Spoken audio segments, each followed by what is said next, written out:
Bueno, iniciamos nuestra clase con la introducción al laboratorio de patología, que es nuestra unidad 1. Yo soy la profesora doctora Raquel Pedroso, como ya me presenté. La patología clínica es la ciencia que aporta los conocimientos necesarios para el empleo de los análisis clínicos destinados a evaluar la condición fisiológica del paciente en la práctica clínica y en el estudio de las enfermedades de los animales domésticos. Esta es la definición de la patología clínica y ya lo mencionamos en la presentación de la asignatura. ¿Cuáles son las partes de la disciplina? Como ven en la figura, las partes son la hematología y, como ya dijimos en la introducción, en la presentación, lo que vamos a ver en el transcurso de este semestre son hematología, bioquímica clínica, como perfiles hepáticos, renales, perfiles musculares, minerales, electrolitos, perfil pancreático y análisis de fluidos como fluidos líquido cefalorraquídeo, líquido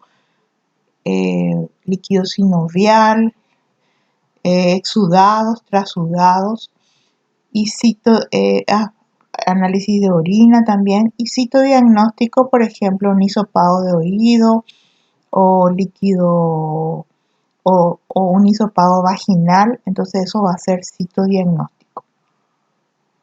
Para la hematología vamos a hacer hemograma y vamos a hacer en contadores hematológicos. Vamos a mirar acá en el microscopio. Y para la bioquímica clínica vamos a usar el fotómetro, que se ve también ahí en la figura. Los análisis clínicos son aquellos que se efectúan sobre muestras biológicas provenientes de individuos en evaluación clínica y que han sido obtenidas en el ejercicio de la medicina veterinaria.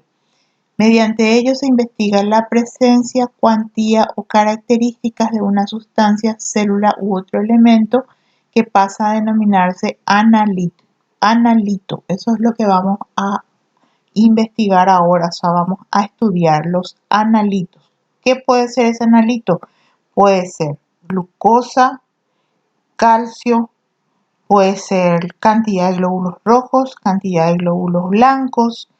Entonces eso es el analito. Y vamos a ver la concentración de glucosa sanguínea.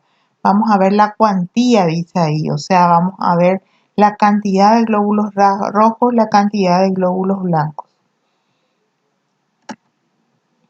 Para describir el analito tenemos que ver el elemento o componente. Ejemplo, la glucosa. Si es glucosa sanguínea, glucosa plasmática o glucosa urinaria. En segundo lugar, su magnitud, número, volumen, actividad o concentración y su unidad. Entonces, la actividad vamos a ver en las enzimas, actividad enzimática. Concentración plasmática o sérica vamos a ver en minerales y en metabolitos, y su unidad. Por ejemplo, la glucosa en las unidades convencionales vamos a ver en miligramos por decilitro. Y vamos a ver el medio de que se encuentra el componente. Como les dije, puede ser glucosa urinaria, puede ser glucosa sanguínea o glucosa plasmática u otra. El medio en donde se encuentra puede ser orina, sangre, plasma, suero u otros. Los análisis clínicos, la patología clínica es una valiosa ayuda, pero el profesional debe tener un objetivo que justifique la solicitud del análisis. No pedir todos los análisis que se pueda, porque en la exploración clínica él no consigue dar un diagnóstico. Conocer las bases del analito a medir. ¿Por qué está pidiendo tal o cual análisis? Tiene que conocer las bases y tiene que obtener conclusiones que sean un real aporte al caso clínico. No va a pedir un análisis de orina si es que el animal tiene unos síntomas respiratorios. Por ejemplo, si el animal tiene diarrea, sí va a pedir un análisis de materia fecal, por ejemplo, si sospecha de una parasitosis. Si sospecha de una enfermedad renal, va a pedir un análisis de materia fecal. Entonces, así. ¿Cuáles son los objetivos de los análisis clínicos? En primer lugar, distinguir una situación normal de una patológica. En segundo lugar, corroborar la enfermedad de un paciente contribuyendo al diagnóstico clínico. Precisar el grado de la alteración orgánica y la severidad de una afección. Por ejemplo, sabemos que el animal tiene una infección y hacemos un hemograma para saber la severidad de la afección. Definir el pronóstico de la enfermedad. Evaluar el curso y la evolución de un cuadro. Por ejemplo, hacemos un perfil renal para saber cómo está evolucionando. O un hemograma. Sabemos que el animal tuvo una infección, estamos instaurando en la terapia y hacemos a la una semana el hemograma a ver cómo está evolucionando después de la terapéutica con antimicrobianos. Definir una terapia a ser instaurada y comprobar su eficacia, lo mismo que les dije recién, y evaluar la respuesta en ensayos en investigaciones. Por ejemplo, estamos investigando con una droga y hacemos perfiles hepáticos y renales para ver cómo el animal reacciona o ese grupo de animales reacciona ante esa droga. Condiciones para el uso de análisis clínicos, sus siglas CIMASI. Conocimiento es disponer de información del analito que se determina, tejido o fluido en que puede ser medido, función que cumple, metabolismo, regulación y factores fisiológicos y patológicos que lo modifican. Segundo lugar, indicación. Definir el motivo por el cual es solicitado la determinación de un analito. En tercer lugar, muestra. Conocer la muestra, obtener sus características, manejo, factores de variación. Dentro de un rato vamos a hablar sobre todo de la muestra de sangre, que es la muestra que más vamos a obtener en nuestra asignatura. Análisis. Disponer de un laboratorio que cuente con un método analítico adecuado y validado. Comparación. Disponer de límites de referencia con los cuales comparar la información obtenida. Esto es demasiado importante. Siempre tenemos que tener un límite de referencia o un intervalo de referencia para poder comparar nuestros resultados. Y de esto vamos a hablar en la próxima clase. Interpretación. Obtener una conclusión clínica en respuesta al objetivo por el cual fue solicitado el análisis. Es el médico veterinario quien debe dar la adecuada interpretación de un análisis clínico y obtener a partir de ella la conclusión pertinente para la cual dispone del historial clínico del paciente o del rebaño. Toma de muestra. Es un procedimiento que consiste en la obtención de uno o varios especímenes biológicos. Muestra. Es una porción representativa de un fluido o tejido obtenido de un animal o rebaño en un estudio clínico o experimental. Para que sea representativa se requiere que sea lo más idéntica posible en composición o estructura al fluido o tejido del que se obtuvo. Las reglas generales para la toma de muestras. La muestra debe ser representativa. Se debe tomar en los síntomas iniciales de la enfermedad, muertos que no hayan entrado en estado de descomposición, un animal sacrificado que presente los síntomas de la enfermedad, problema del hato, varios animales enfermos, muestras típicas de la enfermedad como vamos a ver en el cuadro siguiente, impedir que la muestra se contamine. Por ejemplo, en bovinos, si estamos sospechando de abortos, o sea, si sospechamos de brucelosis, por ejemplo, tenemos que llevar el feto abortado, contenido del cuajo del feto o muco vaginal o suero.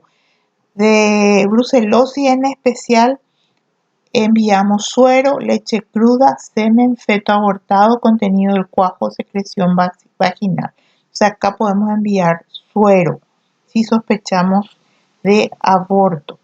Y si brucelosis en el segundo tercio de gestación y sospechamos de Campylobacter o Vibrio, flujo vaginal, raspado prepucial, lavado vaginales o feto abortado. pero generalmente no se ve el feto abortado porque es en el primer tercio de la gestación. Si sospechamos de distomatosis o fasciola hepática, se envía materia fecal 50 a 100 gramos. En el caso de los equinos, si sospechamos de disfunción hepática, enviamos suero para medir enzimas hepáticas como AST, GD o GGT. Y si sospechamos de anemia infecciosa equina, enviamos suero. En los cerdos, si sospechamos de coccidiosis, enviamos materia fecal o raspado de mucosa intestinal. La identificación de la muestra con nombre y dirección del solicitante, nombre y dirección del propietario del animal, descripción del animal, especie, raza, sexo y edad. La descripción de la muestra, tipo, fecha de obtención y examen requerido.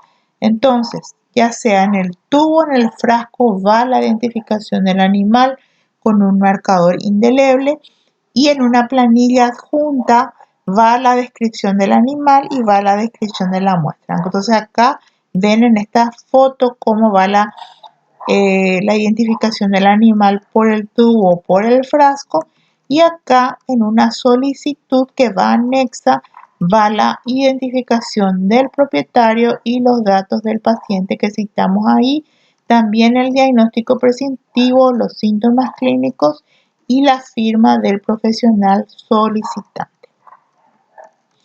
Bueno, ahora vamos a hablar de las muestras de sangre que vamos a enviar al laboratorio.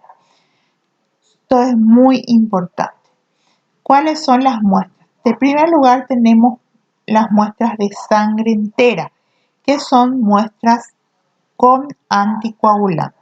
Esto es lo que más vamos a utilizar en el laboratorio y son muestras con EDTA, que es ácido etilendiamino tetraacético.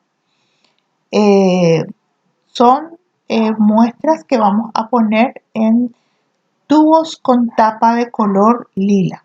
Acá ven en la diapositiva, entonces los tubos con tapa de color lila. Ponemos la sangre, mezclamos varias veces y también tenemos tubos con tapa celeste que tienen citrato que vamos a usar para la velocidad de sedimentación globular. La sangre entera entonces no coagula y nos va a servir para ver los componentes celulares como eritrocitos, leucocitos y plaquetas. ¿Por qué usamos EDTA para exámenes hematológicos? Usamos EDTA porque es el que mejor preserva el volumen de los eritrocitos y las características morfológicas de los leucocitos. Antes usábamos otros anticoagulantes que variaban la morfología. La heparina, por ejemplo, no usamos en los mamíferos porque varía la morfología de los leucocitos. Pero la heparina sí usamos en los reptiles porque el EDTA hemoliza la sangre de los reptiles. Bueno, ¿cómo conservo la sangre entera? La sangre entera conservo refrigerada a 4 grados centígrados. ¿Cuánto tiempo dura la muestra en la heladera? La muestra en la heladera refrigerada dura 24 horas. Acuérdense bien, 24 horas. ¿Se puede congelar la muestra? No, no se puede congelar la muestra con EDTA porque hemoliza. Se puede procesar la muestra con coágulos. La muestra de sangre con coágulos no se puede procesar porque va a alterar los resultados y también puede trancar el contador y va a tener unos resultados errados. ¿Por qué hemoliza la muestra? La muestra puede hemolizar por varias razones. puede haber un exceso de anticoagulante que es salino, puede haber mucho calor y también puede haber mucho frío, puede congelar la muestra, entonces también podemos agitar mucho la muestra o forzar el émbolo de la jeringa, entonces todas esas son razones por las que la muestra hemoliza. Suero. Suero vamos a obtener en tubos de tapa roja. Entonces, la muestra de suero se pone en el tubo, se deja a temperatura ambiente durante media hora, mínimo de media hora, para que la muestra coagule. Coagula, se forma el coágulo y exuda el suero. Entonces, acá vemos el tubo, se forma la muestra y esta, si queremos, mínimo media hora a temperatura ambiente. No debemos, la muestra, si queremos que se forme el suero, no debemos poner en la heladera ni con hielo, porque tarda más en formarse el suero o no se forma. Si queremos obtener mayor cantidad de suero, entonces ponemos en la centrífuga a 3000 revoluciones por minuto durante 5 minutos y separamos. Bueno, ¿debo refrigerar inmediatamente la muestra para obtener suero? No, la muestra de suero para suero no debo refrigerar inmediatamente. Debo dejar 30 minutos a temperatura ambiente. ¿Cuántos ml de suero obtengo? Obtengo 1 ml de suero a partir de 2 a 4 ml de sangre. ¿Cuánto tiempo puede permanecer la muestra sin separar? La muestra sin separar puede permanecer aproximadamente 24 horas a temperatura ambiente. ¿Son las mismas condiciones necesarias para examen serológico o bioquímico? No. Las condiciones para examen bioquímico son mucho más exigentes que para examen serológico, porque para examen bioquímico es necesario que las muestras de suero sean separadas mucho más rápido, porque el contenido de enzimas y minerales en una muestra hemolizada va a ser mucho más alto, porque del coágulo va a pasar al suero. En cambio, en el examen serológico que se miden inmunoglobulina no va a alterar tanto la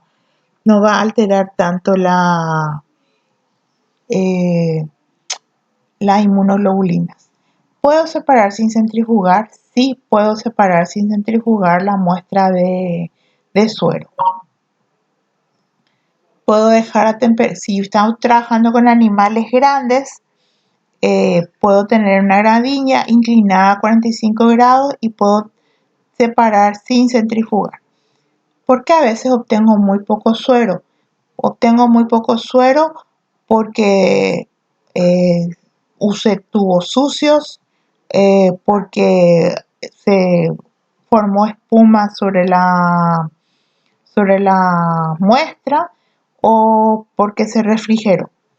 ¿Cómo conservo ya la muestra ya separada? Una vez separada la muestra, pongo en un tubo limpio, en un tobito, y refrigero o congelo. Refrigero 3 a 5 días y congelo 2 a 6 meses.